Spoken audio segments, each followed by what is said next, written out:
Mari kita satu hati dalam doa. Bapa yang baik, terima kasih buat kasih setia, buat kebaikan Tuhan dalam kehidupan kami. Terima kasih buat berkat-Mu sepanjang minggu ini. Terima kasih buat pemeliharaan-Mu yang sempurna. Dan terima kasih buat kesempatan di pagi hari ini Tuhan, kami boleh mendengarkan firman-Mu. Kami boleh duduk diam merenungkan firman-Mu yang disampaikan hari ini. Terima kasih Tuhan Yesus. Kami mau katakan kami siap untuk mendengarkan firman-Mu. Dalam nama Yesus kami berdoa dan mengucap syukur. Haleluya. Amin.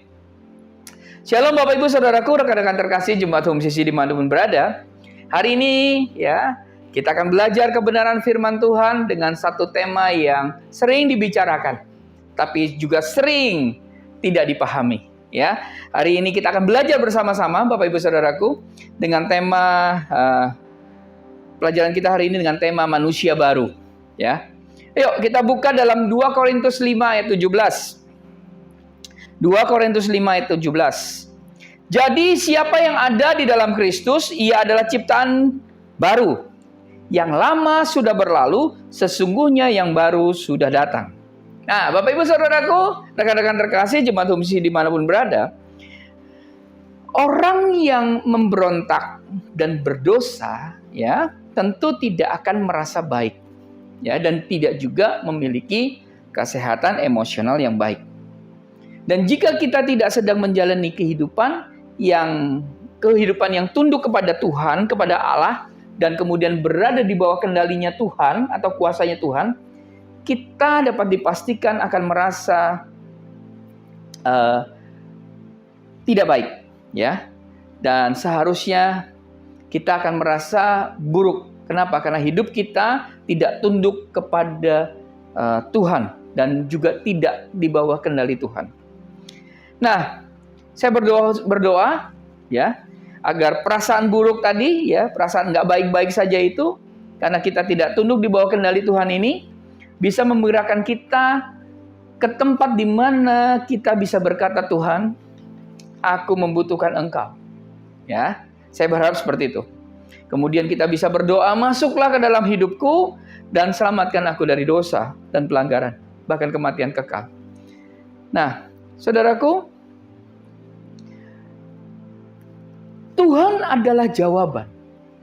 Dan cara menerima jawaban Tuhan itu adalah dengan datang kepada Tuhan melalui putranya Yesus Kristus, ya, dan menjadi manusia baru di dalam Kristus.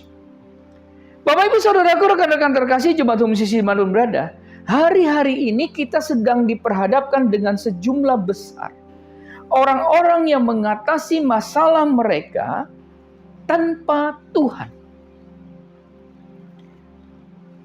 Hari-hari ini banyak orang yang berjalan yang mau mengatasi masalah-masalah, memecahkan masalah dan pergumulannya tanpa Tuhan.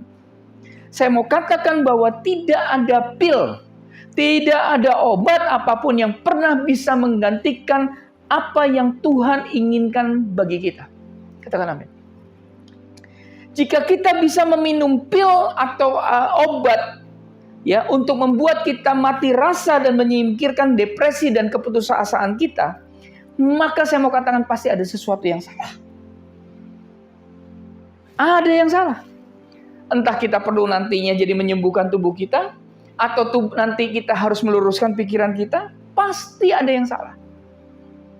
Karena Tuhan tidak pernah menginginkan sebuah atau sebutir pil atau sebuah obat pun untuk dapat menggantikan dan melakukan apa yang seharusnya Injil dirancang untuk melakukannya. Katakan amin.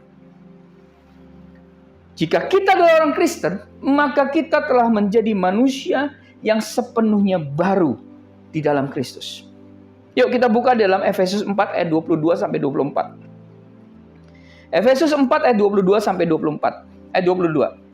Yaitu bahwa kamu berhubung dengan kehidupan kamu yang dahulu harus menanggalkan manusia lama yang menemui kebinasaannya oleh nafsunya yang menyesatkan. Ayat 23, supaya kamu dibaharui di dalam roh dan pikiranmu. Ayat 24, dan mengenakan manusia baru yang telah diciptakan menurut kehendak Allah di dalam kebenaran dan kekudusan yang sesungguhnya.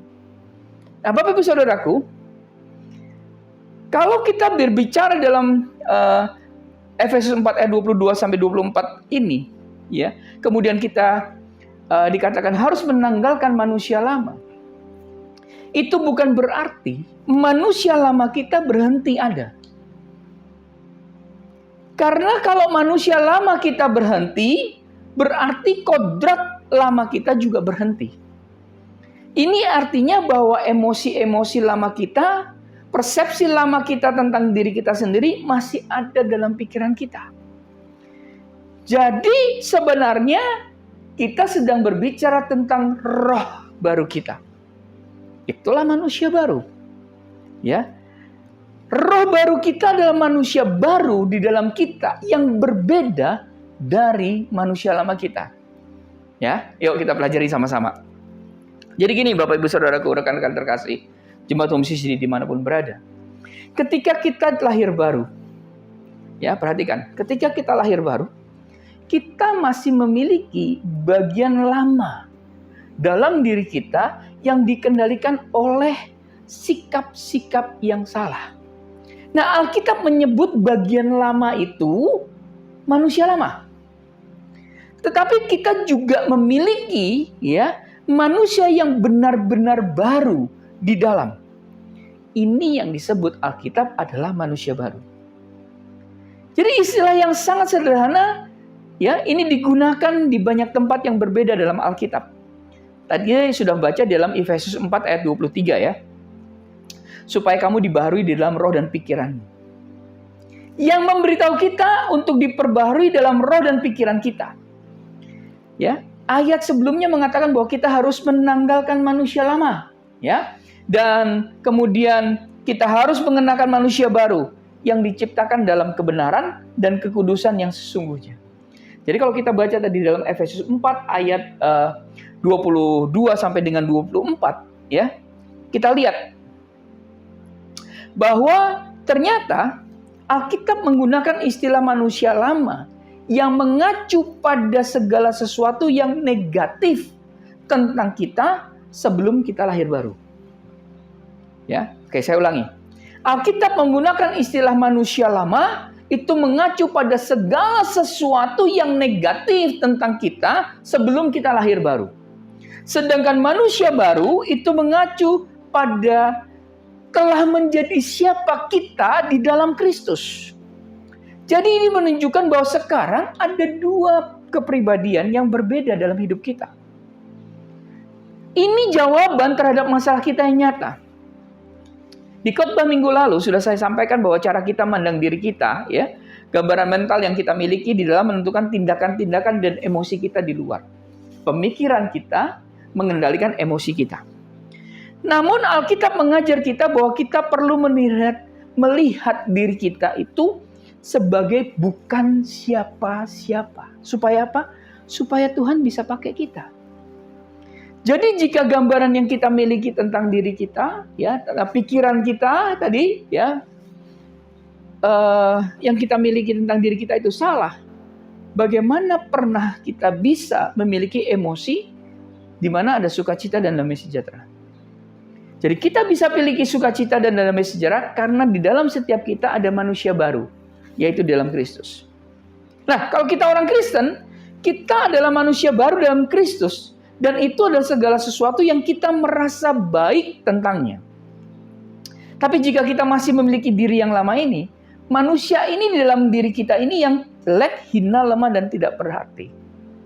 Kita perlu mengakui bahwa di dalam diri kita yang lama itu, kita tidak memiliki yang namanya kuasa untuk memerintah hidup kita. Kita tidak cukup cerdas untuk membuat pilihan-pilihan terbaik. Kita perlu terus-menerus menolak sikap egois, perasaan dan emosi-emosi lama kita untuk menemukan identitas baru kita dalam Kristus. Bapak Ibu Saudaraku, ya, sebenarnya ada dua kita. Tadi ada dua kepribadian, berarti ada dua kita. Pertama adalah diri kita yang baru, yang sudah lahir baru, dan yang kedua adalah diri kita yang lama, yang tidak mungkin berubah. Ya. Inilah yang dinamakan manusia baru dan manusia lama. Kita seharusnya bersemangat ya untuk terus hidup menjadi manusia baru. Amin. Saat kita mulai melihat siapa kita di dalam Kristus, pewahyuan itu seharusnya memberi kita sukacita, kepercayaan diri, dan keamanan. Tapi pada saat yang sama kita juga harus mengakui bahwa manusia lama kita tidaklah baik dan tidak bisa dipercaya. Nah, ini yang tidak boleh didukung dan juga tidak boleh berkembang atau dikembangkan. Jadi hanya sedikit orang yang memiliki gambaran mental atau pewahyuan tentang siapa mereka dalam Kristus. Kebanyakan kita terus memikirkan diri kita sendiri dalam dunia emosional dan atau mental, yang Alkitab sebut bagian jiwa dari kita. Kebanyakan kita berpikir bahwa emosi kita adalah diri kita yang sesungguhnya. Ini pemikiran yang salah. Kebenarannya adalah diri kita yang baru di dalam, dan kita harus masuk ke dalam firman Tuhan dan menemukan siapa diri kita di dalam Kristus. Nah, kemudian kita bisa merasa baik tentang bagian yang baru dari diri kita itu. Itulah bagian dari kita yang diselamatkan. Itulah yang namanya satu-satunya bagian dari kita yang layak kita anggap baik. Bapak Ibu Saudaraku, rekan-rekan terkasih, banyak orang memiliki pengertian yang salah tentang keselamatan. Mereka tidak mengerti bahwa ketika mereka diselamatkan, ada satu bagian dari mereka yang baru sepenuhnya. Dan sesuatu itu adalah bagian yang kudus, yang murni, dan yang tidak bisa rusak. Nah, sebaliknya, banyak kan orang Kristen, mereka berpikir keselamatan hanyalah membawa diri mereka yang lama kepada Allah. Mengakui bahwa mereka telah berdosa dan membiarkan Allah mengampuni, menyucikan, dan menunjukkan ke arah yang benar. Terus kemudian berkata, sekarang pergilah dan lakukan dengan benar kali ini. Jadi orang-orang ini yang dengan konsep keselamatan yang salah ini, berpikir bahwa keselamatan adalah suatu permulaan baru atau awal yang baru dengan manusia yang lama, yang sama di dalam mereka. Saya mau bilang ini adalah sebuah konsep keselamatan yang mengerikan. Ini nggak benar. Kenapa? Jika semua yang Allah lakukan adalah hanya mengampuni kita dari dosa-dosa masa lalu kita, kemudian mengangkat kita, kemudian mengebaskan debu dari kita dengan baik, kemudian menunjukkan kita ke arah yang benar, tapi tanpa mengubah kita di bagian dalam, maka saya mau katakan kita pasti akan gagal. Kita akan merusak kesempatan kedua kita, sama seperti yang kita lakukan pada kesempatan pertama kita. Ini bukan keselamatan namanya, ini kesengsaraan. Namun, saya mau katakan banyak orang Kristen melihat keselamatan dengan cara seperti ini. Saya kenal beberapa orang yang dengan jujur membuat sebuah komitmen kepada Tuhan dan lahir baru, tetapi mereka tidak memahami itu sebagaimana mestinya. Mereka di luar sana dengan kekuatan mereka sendiri, mencoba hidup bagi Allah dengan kekuatan dan kemampuan mereka. Mencoba untuk menjalani kehidupan yang baik daripada kehidupan yang buruk, sama seperti yang mereka lakukan sebelum mereka diselamatkan. Dan mereka akhirnya, Bapak Ibu Saudaraku, frustasi. Karena mereka berpikir, sebenarnya mereka bisa hidup bagi Allah dalam daging atau manusia lamanya. Beberapa orang akan berpikir, bahwa bagian daging di dalam diri mereka sebenarnya akan menjadi semakin lebih baik saat mereka terus berjalan bersama Allah. Perhatikan baik-baik. Banyak orang berpikir bahwa bagian di dalam dirinya, yaitu daging, akan menjadi semakin baik saat mereka terus berjalan bersama Allah. Mereka melihat sepertinya diri mereka dalam daging ini sedang diperbaiki, menjadi semakin baik. Padahal Alkitab mengajarkan bahwa daging tidak pernah semakin baik. Itu tetap kepribadian lama dengan semua keinginan dan emosi-emosi yang menyertainya. Lah, sebenarnya sebagai orang Kristen yang dewasa, mereka itu atau orang itu seharusnya sampai tempat di mana mereka semakin berkurang untuk bergantung kepada daging. Semakin menyangkal daging dan membiarkan diri mereka menjadi manusia baru dalam Kristus. Itu hidup melalui mereka. Yuk kita baca dalam Galatia 2 ayat 19 sampai dengan 20. Galatia 2 ayat 19 sampai dengan 20. Sebab aku telah mati oleh hukum Taurat untuk hukum Taurat, supaya aku hidup untuk Allah. Aku telah disalibkan dengan Kristus. Ayat 20. Namun aku hidup, tetapi bukan lagi aku sendiri yang hidup, melainkan Kristus yang hidup di dalam aku, dan hidupku yang kuhidupi sekarang di dalam daging adalah hidup oleh iman dalam anak Allah yang telah mengasihi aku dan menyerahkan dirinya untuk aku. Jadi Bapak Ibu Saudaraku, rekan-rekan terkasih Jemaat Homsisi dimanapun berada, mengenai manusia baru ini, kita akan belajar dua hal yang membuat kita mengerti, memahami tentang manusia baru. Yang pertama, Kristus di dalam kita dan kita memiliki roh yang baru. Kita buka dalam Kolose 1 ayat 27. Kolose 1 ayat 27. Kepada mereka Allah mau memberitahukan betapa kaya dan mulianya rahasia itu di antara bangsa-bangsa lain, yaitu Kristus ada di tengah-tengah kamu. Kristus yang adalah pengharapan akan kemuliaan. Bapak Ibu Saudaraku, Paulus memiliki pewahyuan tentang siapa dia di dalam Kristus. Ia mengakui bahwa ada manusia baru di dalam dirinya yang hidup bagi Tuhan. Hidup bagi Tuhan. Tapi sebenarnya yang terjadi adalah ada Tuhan yang hidup ya di dalam dia atau melalui dia. Ya, Tuhan tahu ada Paulus baru yang berada di dalam kesatuan dengan Kristus, yang ia sebut sebagai Kristus di dalam dia. Karena kesatuan itu begitu kuat, ia dapat menunjukkan pada bagian dirinya yang lahir baru dan berkata, bukan lagi aku, melainkan Kristus yang hidup di dalam aku. Nah Bapak Ibu Saudaraku, sikap seperti yang dimiliki Paulus ini haruslah kita miliki sebagai orang percaya, sebagai orang Kristen. Ketika beberapa orang pertama kali lahir baru, mereka melihat diri mereka sebagai orang yang lemah dan kemudian bergantung sepenuhnya kepada Allah. Ini benar. Nah kemudian pada saat mereka bertumbuh dalam Tuhan, mereka berpikir bahwa mereka harus menjadi cukup kuat. Sehingga mereka tidak harus berseru kepada Tuhan dan meminta pertolongannya. Mereka pikir seharusnya menjadi begitu dewasa secara rohani, sehingga mereka melakukan segalanya bagi diri mereka sendiri. Ini konsep yang salah. Kebenarannya apa? Saat kita bertumbuh di dalam Tuhan, kita seharusnya menjadi semakin sadar akan kelemahan-kelemahan kita. Kita semakin sadar bahwa kelemahan kita dalam manusia lama ini kita harus sadari. Sadar sesadar-sadarnya kelemahan kita. Dan semakin bergantung kepada kehidupan kelahiran baru yang Allah telah tempatkan dalam diri kita. Jika seseorang tidak mengerti kebenaran ini, mereka sebenarnya menjadi bergantung pada diri mereka sendiri.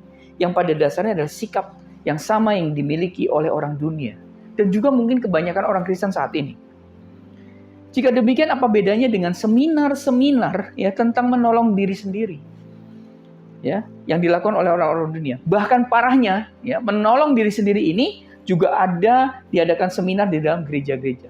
Sebuah konsep yang tidak sesuai dengan kekristenan yang benar. Bapak Ibu Saudaraku, rekan-rekan terkasih Jemaat Homsisi dimanapun berada. Ya, saya coba bayangkan. Kita berdiri dalam kubangan lumpur. Ya, mencoba membuat kaki kita bersih. Kita coba angkat satu kaki, kemudian kita bersihkan. Ya. Tapi kemudian setelah ini bersih, kita harus angkat yang satu lagi untuk kita bersihkan. Mau nggak mau, yang ini kecelup. Kita naikkan lagi yang satunya, ya, kita bersihkan. Terus saja seperti itu.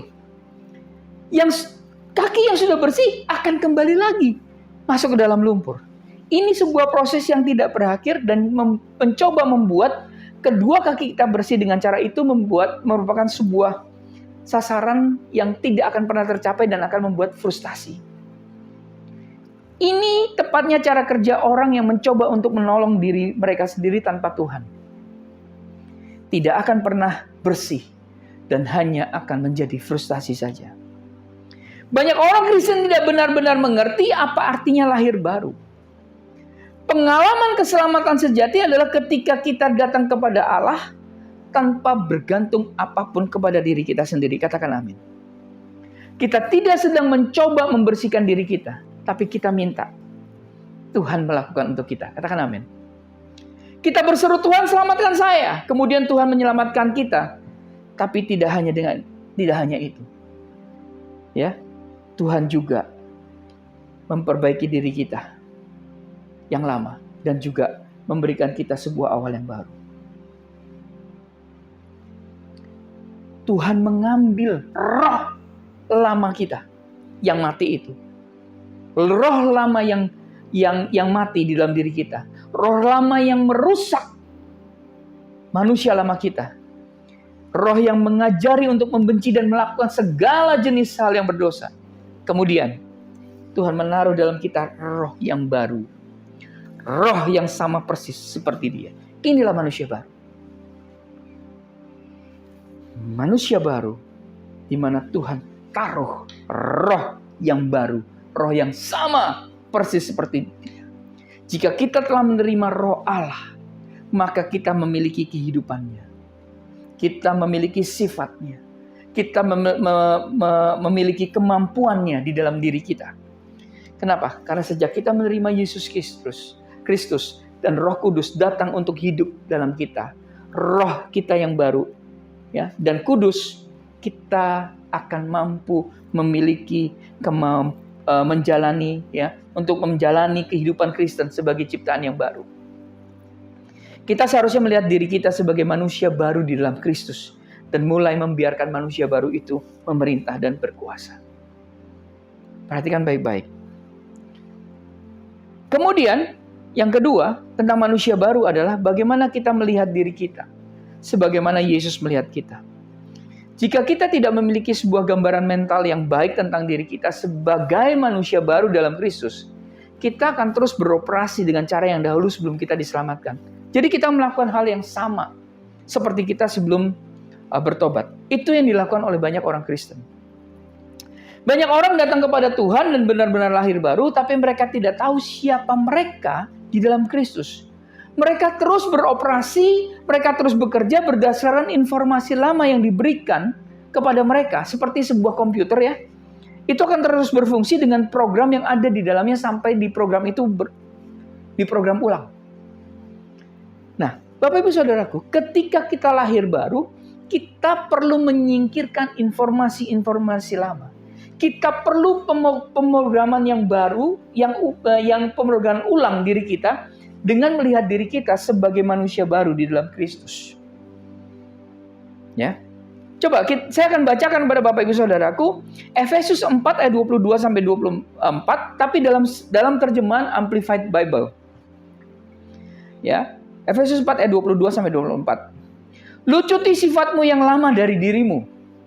Tanggalkan dan buang dirimu yang lama yang belum diperbarui, yang mencerikan cara hidupmu sebelumnya dan menjadi rusak melalui hawa nafsu dan keinginan yang berasal dari hayalan. Dan jadilah diperbarui terus-menerus dalam roh dan pikiranmu. Memiliki sikap mental dan rohani yang segar dan kenakan sifat baru yang diciptakan dalam gambar Allah, dalam kebenaran dan kekudusan yang sesungguhnya.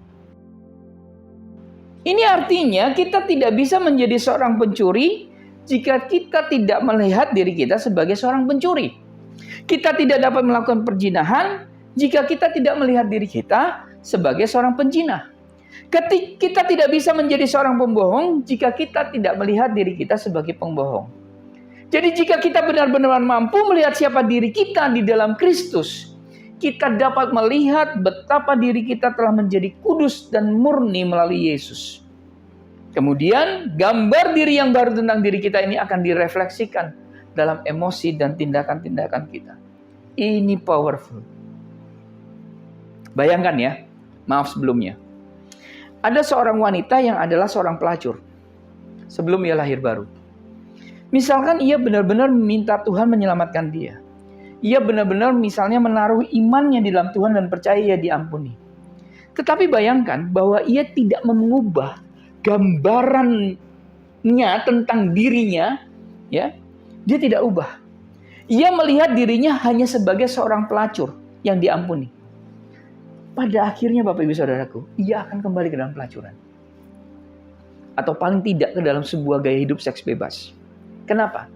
Karena tidak akan mungkin bagi dirinya untuk dengan konsisten beroperasi secara berbeda dari cara ia melihat dirinya sendiri. Di sisi lain, misalnya, wanita yang sama itu tidak hanya mengalami kelahiran baru, tapi diperbaharui dalam pikirannya. Misalkan ia dapat melihat dirinya sebagai manusia baru, benar, kudus, murni, dan suci. Jika ia bisa mendapatkan sebuah pandangan seperti itu, saya yakin bahwa itu akan direfleksikan dalam hidupnya. Dia tidak akan melakukan gaya hidup lama itu. Kenapa? Karena ia tidak ingin menyia-nyiakan pemberian Allah yang luar biasa yang telah diberikan kepadanya dan kembali ke situasi yang lama. Bapak Ibu Saudaraku, rekan-rekan terkasih, jemaat Sisi dimanapun berada, orang-orang Kristen gagal dalam area mengendalikan tindakan dan emosi mereka karena mereka tidak tahu siapa mereka di dalam Kristus. Mereka melihat pada keadaan-keadaan fisik mereka dan mendengarkan apa yang orang lain katakan tentang manusia lama mereka. Mereka tidak mendengarkan apa yang Allah katakan tentang bagian baru dari mereka yang telah lahir baru. Mereka melihat diri mereka sebagai orang yang gagal dan itu menjadi nubuat yang digenapi bagi dirinya sendiri. Ini berlaku juga, sama juga dengan konsep harga diri. Saya setuju ya bahwa area gambar diri, harga diri itu penting. Tapi itu semua berakhir dengan diri siapa yang dihargai. Bapak Ibu Saudaraku, bukan diri kita yang lama dan kedagingan yang dihargai. Tapi diri kita yang baru dan telah lahir baru yang perlu kita hargai dan fokus kepadanya. Jadi tidaklah akurat bagi orang Kristen untuk menggunakan istilah harga diri. Ya. Akan lebih akurat bagi kita untuk mengatakan harga diri di dalam Kristus. Sebagai orang Kristen, ya, kita tidak boleh menghargai diri kita yang lama dan kedagingan. Tapi kita harus menghargai diri yang baru, yang sudah lahir baru. Ketika kita melakukan itu, tidak hanya tindakan dan emosi kita yang akan dipengaruhi. Tapi ketika tindakan dan emosi kita kacau, kita nggak terkejut, ya, dan menjadi putus asa. Kenapa? Karena kita akan mengenali bahwa ternyata bagian yang lama dan kedagingan dari kita telah diizinkan untuk memerintah itu harus dilawan. Manusia baru adalah roh kita yang sudah benar-benar baru. Perhatikan baik-baik. Manusia baru adalah roh kita yang sudah benar-benar baru. Namun, bagian jiwa dan tubuh jasmani kita tidak baru dan belum diselamatkan. Mereka telah dibeli, keselamatan dibeli untuk mereka di atas kayu, tapi itu belum menjadi realita. Tubuh jasmani kita harus berubah dan jiwa kita harus berubah. Karena hanya roh kita yang satu-satunya bagian dari kita yang telah diselamatkan sepenuhnya. Manusia jiwani kita tidak diselamatkan dan tidak akan pernah menjadi lebih baik, Bapak Ibu Saudaraku. Itu rusak dan tidak akan pernah menjadi lebih baik sampai kita kembali ke surga atau sampai Ia datang kembali untuk kita. Nah, jika kita ngerti kebenaran ini, maka ketika kita memiliki perasaan dan emosi negatif, kita tidak akan terkejut dan berpikir, bagaimana saya berpikir seperti itu? Melainkan akan menjadi, kita sadar, itu hanya daging saya yang lama. Karena manusia baru saya tidak berpikir dengan cara itu. Ketika kita menghargai manusia baru kita fokus pada Yesus dan menghargai Kristus di dalam kita. Ini membuat kita sadar bahwa kita adalah roh yang benar-benar baru. Dan ketika kita terus menjaga diri kita untuk selalu memiliki keinginan roh, kita bisa lebih mudah berjalan menurut roh dan bukan daging. Jika seseorang tidak sangat sadar akan siapa mereka secara rohani, mudah bagi mereka untuk tergelincir ya ke dalam daging. Jadi, Bapak Ibu Saudaraku, lihatlah diri kita sebagaimana Yesus melihat. Katakan amin. Bapak Ibu Saudaraku, rekan-rekan terkasih jemaat Sisi dimanapun berada, perhatikan baik-baik. Perhatikan baik-baik. Manusia roh itulah yang utuh. Manusia roh itulah yang utuh. Itu adalah bagian dari diri kita yang lahir baru, yang memiliki kemampuan dan kehidupan Allah. Dagingmu tidak mampu menjalani kehidupan Kristen. Kita harus terus bekerja di dalam Kristus dan tidak kembali kepada manusia lama itu. Jadi selalu hargai Kristus di dalam kita dan berhenti untuk menghargai diri kita yang sering gagal ini. Kita tetap memiliki posisi benar di dalam Allah Kita tetap manusia yang sama secara rohani. Kalau kita jatuh, satu-satunya hal yang harus kita lakukan adalah melangkah kembali ke dalam roh. Maksudnya apa, Pak? Oke, saya kasih gambaran. Ini seperti kita terbang di dalam sebuah pesawat, Bapak Ibu Saudaraku. Oleh karena pesawat tersebut, oleh karena kita naik ke dalam pesawat itu, kita mampu melakukan hal-hal yang melampaui kemampuan fisik kita. Kenapa? Kita mampu terbang, kita mampu mencapai ketinggian tertentu, ya. Kita mampu memiliki kecepatan yang tidak akan pernah bisa kita capai dengan kekuatan kita sendiri. Tapi kita harus ingat bahwa kesatuan kita dengan pesawat itulah yang membuat itu segala sesuatu itu jadi mungkin. Karena kesatuan kita ada di dalam pesawat itu. Saat kita kembali kepada diri sendiri dan kemudian melangkah keluar dari pesawat, ya, maka kita akan melakukan hal yang sama. Kita tidak akan berada di dalam ketinggian. Kita akan jatuh ke bumi seperti yang selalu terjadi. Saya mau katakan begini, Bapak Ibu Saudaraku. Hanya kesatuan kita dengan Yesus Kristus melalui roh kita yang lahir baru yang memberi kita kuasa untuk menang. Ketika kita melangkah kembali ke diri kita yang lama, kita ditakdirkan untuk mengalami masalah-masalah yang sama yang seperti yang kita miliki sebelumnya. Ini konsep yang sangat sederhana. Namun kebanyakan orang tidak memahami konsep ini. Mereka tidak mengerti diri yang baru, diri yang lahir baru ini. Mereka mencoba memperbaiki diri yang lama, manusia yang lama. Dan ketika mereka gagal, timbul rasa tidak berpengharapan, frustasi. Jadi mereka harus kembali ke dasar dan memulai semuanya dari awal. Bapak Ibu Saudaraku, ada satu pesan. Tuhan tidak ingin memperbaiki manusia lama kita. Ini satu statement yang luar biasa. Tapi Tuhan ingin kita menyangkalinya. Tuhan ingin kita berpaling darinya. Tuhan ingin kita menanggalkannya. Dan Tuhan ingin kita mengakui bahwa manusia lama kita ini adalah satu kekacauan. Dan Tuhan ingin kita menyadari bahwa manusia lama kita itu tidak menjadi lebih baik. Menjauhlah darinya dan pergilah kembali ke dalam roh. Jadilah diri kita yang adalah manusia baru di dalam Kristus.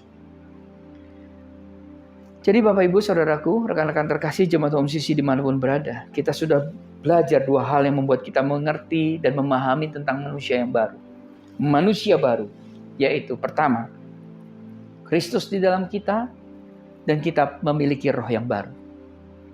Ya. Dan yang kedua, bagaimana melihat diri kita sebagaimana Yesus melihat kita. Amin. Tuhan Yesus memberkati. Bapak yang baik, terima kasih buat kasih setia, buat kebaikan Tuhan dalam kehidupan kami. Terima kasih buat firman-Mu yang sudah meneguhkan dan menguatkan kami. Kami mau Tuhan menanggalkan manusia lama kami. Dan kami mau mengenakan manusia baru. Bapak, kami percaya Tuhan. Seperti pesawat tadi Tuhan, ketika seseorang ada di dalam pesawat itu, seseorang menjadi satu kesatuan dengan pesawat itu, maka orang itu mampu melakukan banyak hal yang tidak mampu dilakukannya ketika dia tidak ada dalam pesawat. Dia naik dalam satu ketinggian, dia memiliki kecepatan yang luar biasa untuk menjangkau dari satu tempat ke tempat yang lain dengan jarak ribuan kilometer. Bapa, begitu juga dengan kami. Ketika roh kami bersatu dengan Engkau Yesus, maka kami mampu melakukan banyak hal dalam kehidupan kami. Terima kasih Bapa yang baik, terima kasih buat pengertian, terima kasih buat kebenaran firman-Mu.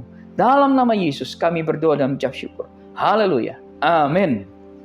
Karena itu saudara-saudaraku, jemaat Kristus yang dikasihi Tuhan, angkatlah kedua tanganmu dan terimalah berkat. Mari aminkan setiap perkataan berkat yang kita percaya kita menerimanya. Tuhan memberkati engkau dan melindungi engkau. Tuhan menyertai engkau dengan wajah-Nya dan memberi engkau kasih karunia. Tuhan menghadapkan wajah-Nya kepadamu dan memberi engkau damai sejahtera. Kiranya kasih dan penyertaan Bapa di surga dan damai sejahtera dari Tuhan Yesus Kristus serta penghiburan dari Roh Kudus terus menyertai kita sampai Maranatha, Tuhan Yesus datang kembali. Kita yang sudah menerima berkat Tuhan, mari kita sama-sama katakan amin. Selamat hari Minggu, selamat berkumpul bersama dengan keluarga, nikmati kebersamaan bersama dengan keluarga. Terus cintai Tuhan.